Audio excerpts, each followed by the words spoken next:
s'il y a bien un événement qui se déroule en ce moment et à ne pas louper dans le sud de la France, c'est bien ce rendez-vous des World Skills. Merci d'être avec nous retrouver sur les réseaux sociaux, sur la chaîne YouTube. Vous tapez quoi? Vous tapez simplement BTP CFA Occitanie et vous tombez sur cette belle journée pendant 2 jours d'ailleurs sur cet événement dans tout l'ensemble de la région Occitanie, Pyrénées-Méditerranée, organisé par la région Occitanie, en direct sur les réseaux, je l'ai dit, pour le plus grand concours des métiers au monde, ces Olympiades qui vont emmener certaines graines de champions, certains talents cachés, direction la finale. Après cette finale régionale, on aura déjà demain la crème de la crème, avec certains finalistes qui partiront donc pour cette finale nationale. Ce sera à Marseille en septembre, et puis un petit peu plus tard au Danemark. Et puis en 2026, direction les World Skills International, ce sera du côté de Shanghai. Autant dire que certains apprentis vont voyager et vont se régaler sur cet événement planétaire qui a lieu une fois tous les 2 ans,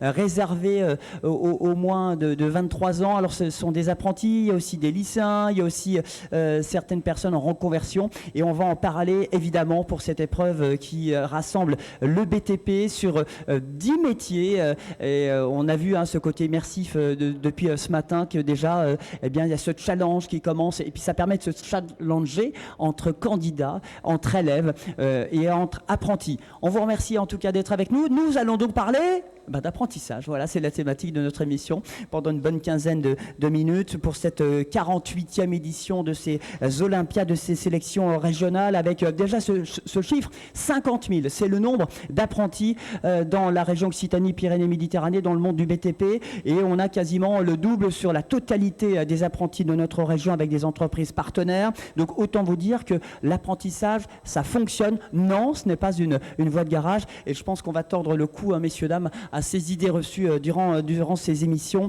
et durant évidemment ces 2 jours de ces sélections régionales, avec donc ces organismes de formation qui sont ici, qui nous font le plaisir de venir sur ce plateau et d'être en même temps ici au cœur de Perpignan pour cette émission. Les CFA, les compagnons bâtisseurs, les compagnons du Devoir, les compagnons du Tour de France, l'AFPA, tous ces centres de formation qui sont ici, avec notamment vous, Chorley. Bonjour Chorley. Bonjour. Coucou, merci d'être avec nous. Chorley Hourtal, vous êtes commercial à la Fédération des compagnons du Tour de France. Ça, c'est important de le dire. Je ne sais pas si tout le monde connaît. On est dans le 31. Vous venez en voisine de la capitale de Toulouse. Vous, votre particularité, donc c'est un éco-campus. Il y a 7 métiers qui sont représentés. Vous formez évidemment l'ensemble de ces apprentis. Vous les aidez à trouver des entreprises, parce que ça, on va en parler dans ce contexte un petit peu flou. Mais vous, c'est du 100% BTP au niveau de la formation, Chorley. Tout à fait. Donc la différenciation entre nos confrères des Compagnons du Devoir et l'Union compagnonique, c'est que nous sommes experts en bâtiment. La différence entre les 3 associations compagnoniques, c'est vraiment essentiellement les métiers qui sont différents dans les différentes associations, mais les valeurs compagnoniques restent identiques. 100% des métiers. Vous, on est dans le bâtiment, Romain Saint-Jean, mais avec quelques suppléments au niveau des formations, tout ce panel que vous proposez. Vous êtes des compagnons du devoir, vous. Alors, bonjour à tous. Oui, les compagnons du devoir donc, et du Tour de France. Nous, les compagnons du devoir du Tour de France, on forme à plus de 40 métiers. Donc les métiers du bâtiment, mais également les métiers du goût en boulangerie, pâtisserie. Aujourd'hui, là, on est sur les métiers du bâtiment. On a des compétiteurs donc, sur les métiers de maçon, menuisier, plombier et métallier.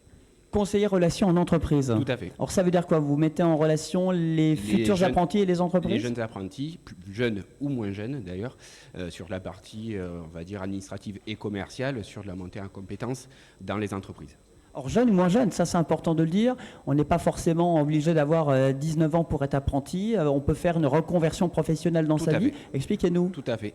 Alors, chez les compagnons de devoir, ou dans un autre centre de formation, dans le CFA du bâtiment, on a des jeunes de 15 ans, mais également des post-bac et également des personnes qui viennent en reconversion professionnelle, et de plus en plus. Et puis vous avez, comme tous les deux, Chorley, vous avez cette valeur aussi de solidarité. Le but aussi, c'est peut-être d'aider les personnes un peu... De vie en communauté. Voilà, on transmet toutes ces valeurs de savoir, on va dire, savoir du métier, mais également aussi du savoir-être, qui est aussi importante que les savoirs métiers.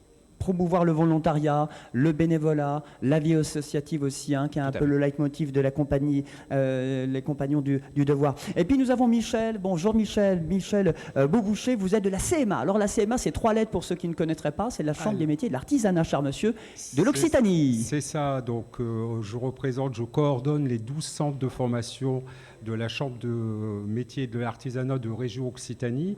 C'est 12 sites de formation, c'est plus de 9400 apprentis dans 50 métiers, 176 diplômes.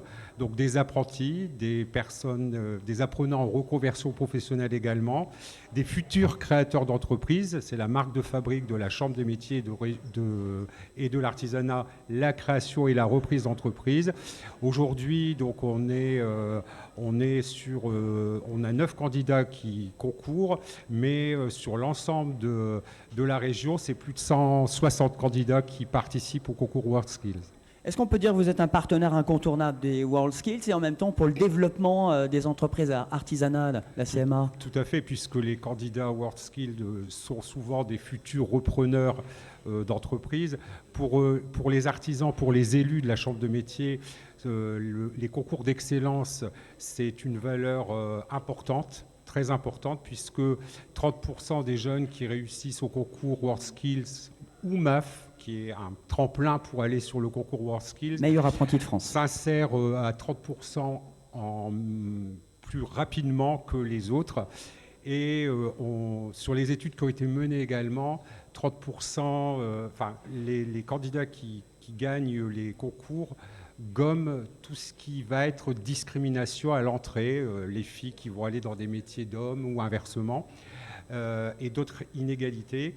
Donc c'est vraiment pour nous une valeur très importante. Les élus de la Chambre de métier et de l'artisanat en ont fait un faire-valoir, un porte-drapeau pour valoriser nos apprenants. Alors aussi, c'est important, vous l'avez dit, vous faites de la formation à la CMA, mais sa mission, elle est triple. C'est formation, c'est défense aussi de l'artisanat, et puis c'est l'accompagnement aussi.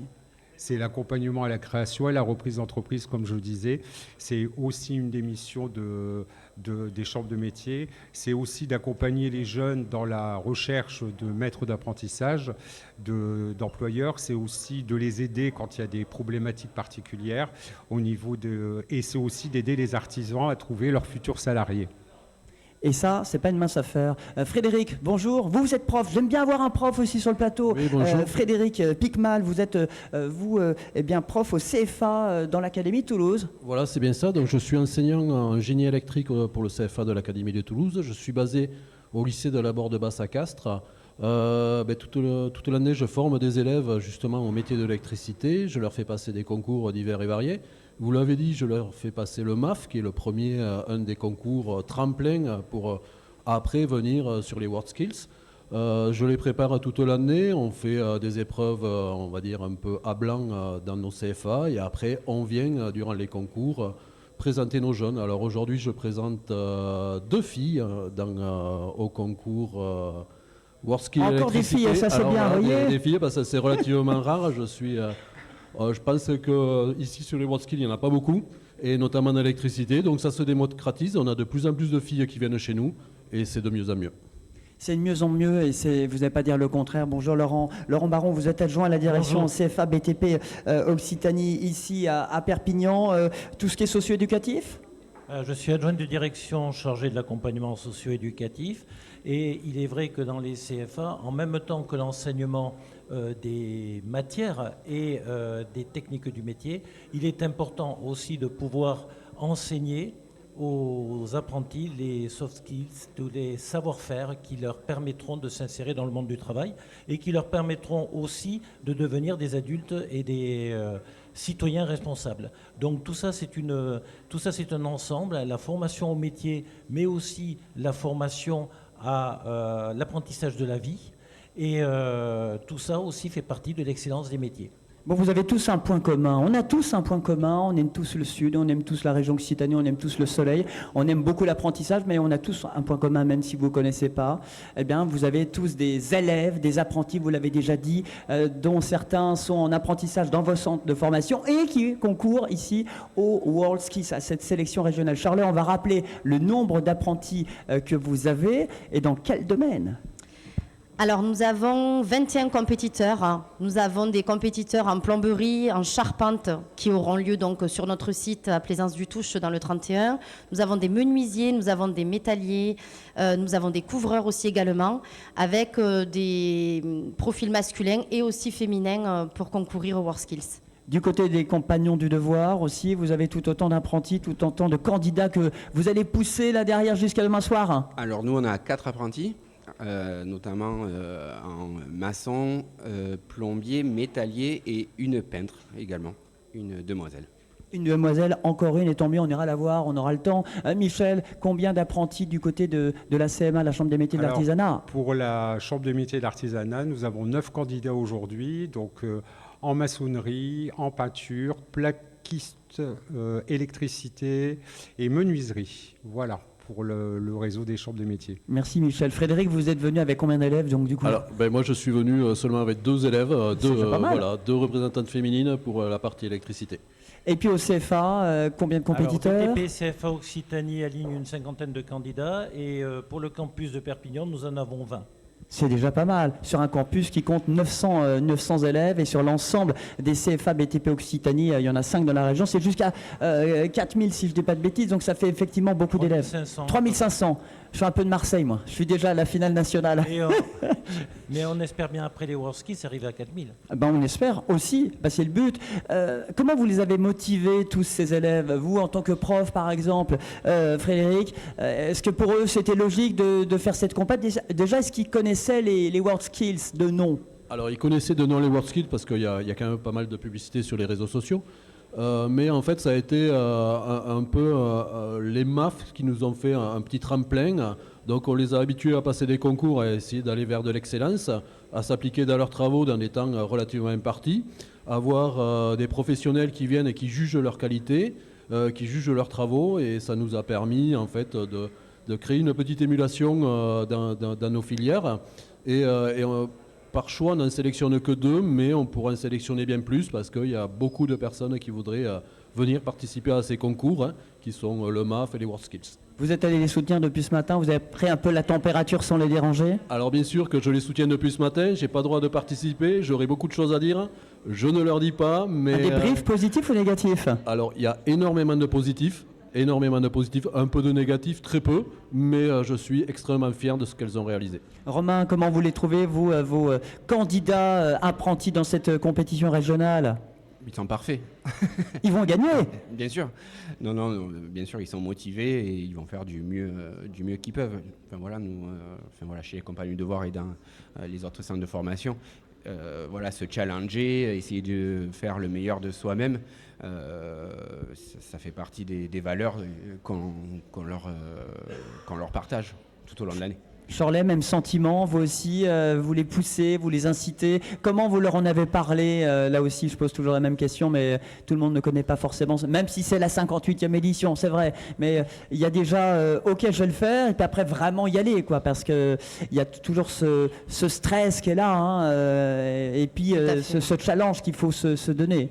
Alors nous, les concours d'excellence, ils sont intégrés à notre pédagogie. C'est-à-dire que les MAF, les WorldSkills, tous les compétiteurs éligibles, tous les apprentis éligibles, en tout cas, on leur propose, à chaque début d'année, ils ont des réunions où on leur présente qu'est-ce que c'est le MAF, qu'est-ce que c'est les WorldSkills.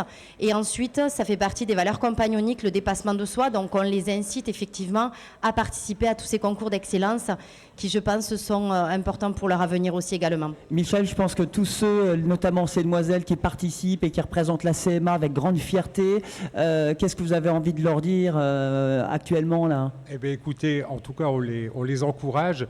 Et je voudrais dire que dans le réseau de la Chambre de métier, on s'est organisé. On a des référents concours sur chaque site de formation, au nombre de 12 sites de formation, 9600 apprentis, donc ça fait beaucoup. Donc, chaque référent concours coordonne l'ensemble des professeurs et j'en profite pour remercier les professeurs qui s'investissent parce qu'il y a le temps de préparation qui est souvent hors temps de travail. Et remercier également les maîtres d'apprentissage parce que sans les maîtres d'apprentissage pour le concours WorldSkills c'est très compliqué. Donc effectivement il y a le MAF, il y a les WorldSkills, on a un référent concours et on a même nommé au niveau régional, au niveau de la CMAR Occitanie, un chargé de mission qui est en charge des concours pour accompagner, animer tous ces référents. Est-ce que c'est vrai, Frédéric, c'est du boulot en plus tout ça finalement? C'est pas prévu dans le cursus scolaire habituel, j'ai envie de vous dire. C'est des heures en plus, personnalisées. Il faut préciser que tous ceux qui participent ont eu du coaching, ont eu des masterclass, la plupart ont eu des stages, ont eu des briefs. On ne s'improvise pas candidat apprenti comme ça. Alors oui, tout à fait. On les forme toute l'année sur les compétences et les skills standards. Mais pour les concours, on va leur donner des heures supplémentaires. Des heures qu'on prend d'organisation et de formation sur notre temps de travail. Enfin, pas notre temps de travail, mais sur notre temps libre. Ce qui fait la différence quand même. Ce qui fait de la différence, il faut être impliqué pour venir les aider. On fait beaucoup de masterclass, on va leur apprendre sur un certain nombre d'heures, une certaine spécialité. On essaie d'étudier tout et de refaire tous les sujets qui ont été faits les années précédentes pour arriver dans les meilleures conditions et pour espérer avoir un bon résultat. On le disait tout à l'heure, Laurence, un sacré développement personnel et professionnel pour chaque apprenti, pour chaque élève. On ne dit pas des élèves, on dit chaque candidat apprenti. Oui, c'est une aventure humaine. C'est une aventure humaine entre plusieurs personnes. On l'a dit il y a quelques minutes, avec une équipe d'enseignants, avec un maître d'apprentissage, avec des éducateurs des fois qui accompagnent les jeunes. Et l'objectif, c'est d'arriver à ce que le jeune puisse s'investir complètement à la fois dans sa formation, mais à la fois aussi dans ce concours qui va lui permettre de se construire personnellement. Il est important de bien avoir en tête que la transmission du savoir, la transmission des savoir-faire, de l'expérience, de l'expertise que peuvent avoir les maîtres d'apprentissage, les formateurs et toutes les personnes qui vont former ces jeunes est très importante et permettent aux jeunes de s'épanouir. S'épanouir personnellement, on est bien d'accord, on ne va pas se mentir, le but aussi c'est de faire connaître notre région, défendre les valeurs, défendre l'apprentissage aussi et donner une meilleure image peut-être à l'apprentissage. Michel, vous avez envie de dire quoi quand on sait que la formation en alternance ça fonctionne, depuis 2017 elle a été multipliée par 3 le nombre d'apprentis dans le sud de la France, donc ça fait plaisir et ça recrute. Oui, effectivement, l'apprentissage a aujourd'hui des nouvelles valeurs puisqu'elle s'est développée fortement. Dans notre réseau, c'est plus de 10% sur 3 ans. Aujourd'hui, c'est du niveau 3 CAP jusqu'au BTS, licence, master pour certains organismes de formation. Mais encore une fois, l'apprentissage se fait avec un maître d'apprentissage, un employeur qui embauche, puisque les jeunes sont en contrat de travail. Donc sans les employeurs, on ne peut pas développer l'apprentissage. Et aujourd'hui, ces apprentis seront les salariés ou les créateurs de demain. Qu'est-ce qu'on peut dire, Robin, sur l'apprentissage Qui peut être apprenti Si je ne dis pas de bêtises, il faut être entre 16 et 29 ans, c'est ça? Alors, chez les compagnons de devoir, on peut rentrer en formation après avoir 15 ans révolus, après la 3e, après le bac, sur la partie post-bac, et ensuite toute la partie formation adulte, formation continue. Je précise que 70% des apprentis en région Occitanie-Pyrénées-Méditerranée, avant de devenir apprentis, sont déjà diplômés. Ils ont déjà soit le bac ou soit d'autres références. C'est important de rassurer peut-être les patrons. Qu'est-ce que vous avez envie de dire, vous, en tant que prof? Parce que dans un contexte un petit peu compliqué, un peu flou, où les entreprises sont un peu frileuses, est-ce que le plus dur finalement en ce moment, c'est pas pour un jeune, pas de devenir apprenti, mais de trouver une alternance, de trouver une boîte, de trouver une entreprise? Alors oui, c'est tout à fait ça. On a beaucoup d'élèves apprentis qui sont volontaires pour faire de l'apprentissage, mais qui n'arrivent pas à trouver d'entreprise. Donc j'en profite peut-être un peu de cette publicité pour inciter tous les électriciens de la région à nous prendre des élèves. C'est une très très belle école de la vie. Les élèves apprennent énormément sur le terrain et on compte énormément sur eux pour nous aider à former la nouvelle génération et leur relève quelque part. C'est votre boulot, Chorley, vous qui êtes dans le marketing aussi, de séduire un peu les entreprises, les patrons, en disant tiens, j'ai un apprenti pour vous. C'est quoi l'argument de vente? Bon, il y a les aides du gouvernement qui ont été renouvelées aussi. Alors tout à fait, notre rôle à la Fédération des compagnons, c'est d'accompagner les jeunes qui souhaitent intégrer l'apprentissage et donc de trouver un maître d'apprentissage. Donc tout d'abord, je dirais aux entreprises de faire confiance à la jeunesse d'aujourd'hui pour leur permettre d'apprendre un métier. Deuxième chose, pour avoir justement une fidélité entreprise, de pouvoir accueillir ces jeunes-là. Il y a des stages qui peuvent être effectués avant l'entrée en apprentissage, donc de les prendre en tant que stagiaires pour qu'ils puissent voir la capacité en tout cas du jeune. Mais si les jeunes ont un bon savoir-être, c'est aux entreprises de leur faire connaître du coup le métier ainsi qu'au centre de formation. D'où l'intérêt, Laurent, de ces journées portes ouvertes ici, parce qu'il faut le dire, vous joignez l'utile à l'agréable, vous avez bien raison, il y a des entreprises sponsors, partenaires, financeurs, il y a ces World Skills, il y a plein de choses, et puis il y a ces JPO pendant 2 jours, où on essaye de séduire les patrons et d'attirer les apprentis, et c'est ce forum des métiers, quoi. Oui, c'est des opérations qui nous permettent non seulement de permettre au grand public de découvrir un centre de formation d'apprentis, mais également l'apprentissage, c'est de mettre en relation également des jeunes avec les entreprises et en même temps de montrer la qualité des formations que nous dispensons. Et il est important de pouvoir bien préciser aux jeunes qu'ils ont la possibilité de faire une formation, d'apprendre un métier à la fois dans un centre de formation, mais également dans une entreprise, ce qui leur permet déjà de se familiariser avec le monde du travail. Et tout ça permet de leur enseigner correctement les techniques qu'ils doivent apprendre, mais également ça permet de les valoriser. Et il est très important à l'heure actuelle de valoriser notre jeunesse, de leur montrer qu'ils ont la possibilité, qu'il y a des organismes qui sont là, qu'il y a des entreprises qui sont là pour leur permettre de s'épanouir, pour leur permettre d'apprendre de beaux métiers et de pouvoir réussir à s'insérer et à être des adultes épanouis dans leur vie future. L'apprentissage, 2 points. Un atout pour les patrons, on pourrait mettre ça en titre, non Michel, dans le journal demain. Voilà, c'est ça. Un atout pour les patrons pour trouver des salariés, encore une fois des créateurs d'entreprises. Je profite que j'ai le micro pour remercier également les organisations professionnelles, puisqu'ils travaillent aussi en relation étroite avec l'ensemble de ces centres de formation. Remercier la région qui nous accompagne dans le financement de ce concours WorldSkills, et dire aussi qu'il y a d'autres sites de compétition pour plein d'autres métiers. Je rappelle qu'on a 160 candidats sur les métiers de l'alimentation, la coiffure, l'esthétique, l'automobile, etc. Et que j'espère que la région Occitanie aura beaucoup de candidats lauréats pour les finales nationales. On rappelle qu'il y a des aides, ça va jusqu'à 6 000 € par apprenti pour les entreprises de moins de 250 salariés. Donc c'est important de le rappeler. Que alors, le décret devrait passer, ça va passer à 5 000 € malheureusement. Ah, ça descend, mais voilà, il y a plus de ça descend sous. un peu. Mais rassurez les patrons, 5 000 € c'est déjà pas mal. C'est déjà pas mal, mais ça baisse et ça peut être une difficulté pour des petites entreprises notamment.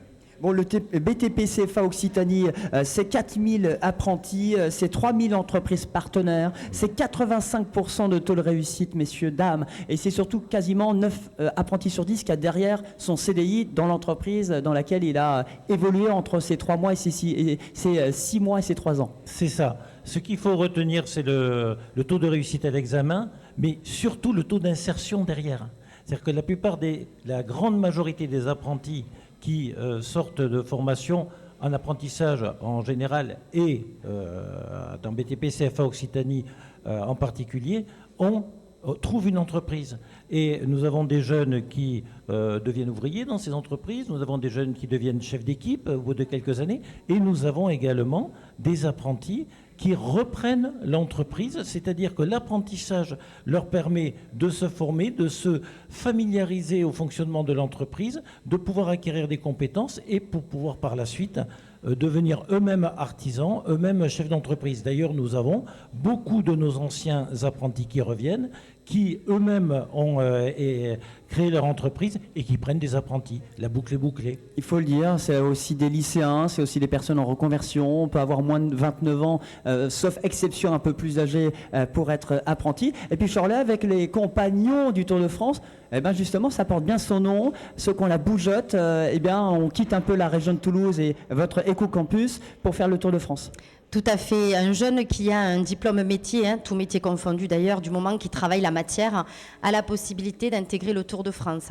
Qu'est-ce que ça veut dire d'intégrer le Tour de France? C'est de partir partout en France pour voyager, continuer à apprendre le métier. Donc c'est des femmes et des hommes libres par le métier. Ils ont des états compagnoniques pour évoluer justement jusqu'à l'obtention du titre de compagnon. Et c'est vraiment dans tous les métiers que le Tour de France est possible. Ils vivent en communauté. Ils peuvent être aussi apprentis, c'est-à-dire continuer à se former pour acquérir des diplômes supplémentaires. Ils vivent en communauté avec tous les itinérants, nous appelons les jeunes qui sont sur le Tour de France des itinérants, jusqu'à l'obtention du titre de compagnon. Ils sont accompagnés par un réseau de compagnons sédentaires qui les accompagnent tout le long de leur Tour de France. Ils sont vraiment épanouis en général quand ils intègrent cette poursuite d'études, parce qu'on l'intègre vraiment dans une poursuite d'études, le Tour de France. Compagnons du Tour de France et puis les compagnons du devoir qui sont les copains. On peut venir vous voir, on précise également tout au long de Romain de ces 2 jours. Quelle question on vous pose? La première question qu'on vous pose à un apprenti qui vient vous voir? C'est quoi le Tour de France? C'est quoi le Tour de France, ouais? Tout à fait. Alors après, voilà, comme disait Shirley, l'apprentissage par le voyage. Les compagnons, ça fait 8 siècles que l'on fait ça, l'apprentissage par le voyage, et de passer de chantier en chantier ou d'entreprise en entreprise, d'apprendre les différentes techniques métiers, mais également différentes cultures, notamment une année à l'étranger, qui est proposée sur le cursus du Tour de France. Frédéric, vous connaissiez les compagnons du devoir, les compagnons du Tour de France, ça change un peu des organismes de formation qu'on connaît, les CFA, les AFPA et tant d'autres, hein. Oui, alors on connaît, puisque voilà, on les côtoie quotidiennement. C'est aussi des gros vecteurs d'excellence. Alors, et pour le CFA, moi, je voulais juste rajouter qu'on propose également des mobilités Erasmus. Donc, par exemple, les 2 candidates que j'ai aujourd'hui, là, qui sont au MAF... C'est pas le Tour de France, mais c'est le Tour d'Europe. Voilà, c'est le Tour d'Europe. Hein. Donc, c'est les WorldSkills électricité. Rentrent de stage, elles ont fait leur stage pendant 3 semaines à Malte, donc, où elles ont découvert une nouvelle culture, elles ont acquis des compétences linguistiques, mais aussi des compétences techniques, puisque l'électricité à Malte n'est pas gérée par les mêmes normes qu'en France. Donc c'est quand même, ça peut être un sacré choc. Et on a beaucoup de nos apprentis du CFA académique, de l'Académie de Toulouse, qui partent à mobilité. Vous savez quoi, Frédéric, vos 2 filles apprenties, on va les envoyer en Europe et on va les envoyer au Danemark, parce que c'est les EuroSkills. Oui, on est prêt, on est chaud? Mais voilà, ouais, on est chaud et j'espère qu'elles vont se qualifier pour pouvoir partir là-bas. Laurent, le mot de la fin, qu'est-ce qu'on a envie de dire sur cette fierté de vos élèves, de votre établissement ici à la maison, à domicile, sur cette compétition régionale? Alors, tout d'abord, c'est un grand plaisir et une grande fierté que d'accueillir les sélections régionales des WorldSkills. Nous remercions tous les partenaires, toutes les personnes participantes. Ça a nécessité beaucoup de travail, je ne vous le cache pas, beaucoup d'investissements, mais nous avons des équipes qui se sont mobilisées. Vous-même, on vous voit avec le sourire et on est ravis. Et puis surtout, sachons que tout ce que nous faisons, nous le faisons pour les jeunes. Et c'est eux les vedettes et les stars de ces 2 journées. Donc il faut aller les voir, il faut les encourager, il faut tout faire pour qu'ils en gardent le meilleur souvenir possible. Et je suis sûr que toute leur vie, ils se rappelleront des WorldSkills et ça sera pour eux un moment extraordinaire dans leur formation. C'est ce que j'allais dire, hein, Michel, en conclusion, ces WorldSkills, on s'en souvient toute sa vie, quand c'est un événement comme celui-là, quand on a 20 ans. Tout à fait. Surtout si on tous gagne, les en concours plus. d'excellence en général. Et je pense même de l'apprentissage, puisque c'est l'école de la vie. Voilà. Donc pour nous, le réseau des chambres de métiers, nos élus, l'apprentissage, c'est vraiment la réussite positive pour tous ces apprenants, ces jeunes et ces moins jeunes, effectivement. J'en profite pour dire que nous avons les portes ouvertes le 15 mars dans le réseau des chambres de métiers sur l'ensemble des 12 CMA formations. Voilà. Pas directeur de formation pour rien. Merci Michel.